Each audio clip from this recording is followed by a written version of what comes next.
Assalamualaikum warahmatullahi wabarakatuh. Saya Siska Safitriani NIM B1D1 1940 kelas 2019A. Saya akan memaparkan PPT saya itu jaminan mutu lab. Latar belakangnya pentingnya pemantauan mutu. Pemantauan mutu internal adalah suatu kegiatan pencegahan dan pengawasan yang dilakukan oleh masing-masing laboratorium secara terus-menerus agar tidak terjadi penyimpangan sehingga didapatkan hasil pemeriksaan yang tepat. Pemantapan mutu internal terdiri dari 3 tahap, yaitu pra-analitik, analitik, dan pasca-analitik. 2. Contoh pemantapan mutu internal pra-analitik dan pasca-analitik. 1. Tahap pra-analitik. Pemantapan mutu internal pada tahap pra-analitik dilakukan agar tidak terjadi kesalahan sebelum melakukan analisis spesimen pasien diperiksa, meliputi ketatausahaan, persiapan pasien, pengumpulan spesimen, dan penanganan spesimen. Contoh pra-analitik yaitu kesalahan yang terjadi pada tahap pra-analitik adalah yang terbesar, yaitu mencapai 60-70%. Hal ini disebabkan dari spesimen yang diterima laboratorium tidak memenuhi syarat yang ditentukan.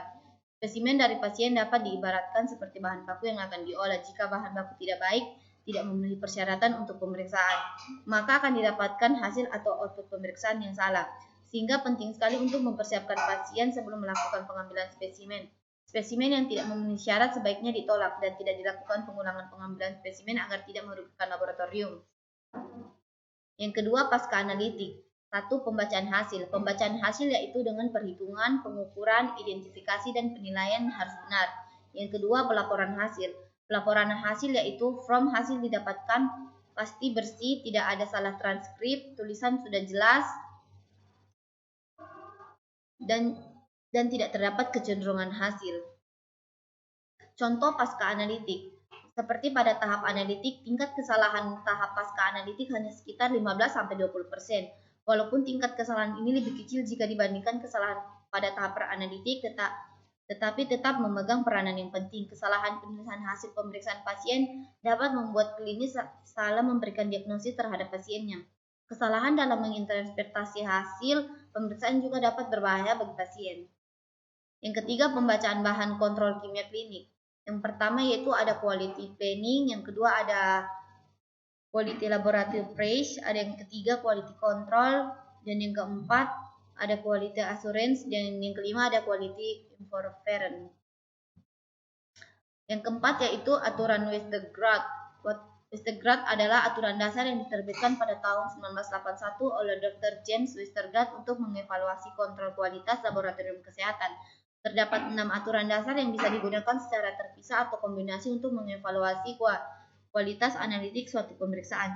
Diperlukan pemahaman masing-masing aturan dan kemungkinan penyebabnya, apakah random error atau systematic error, sehingga kita bisa mendeteksi dan mengatasi terjadinya pelanggaran dari Westergaard.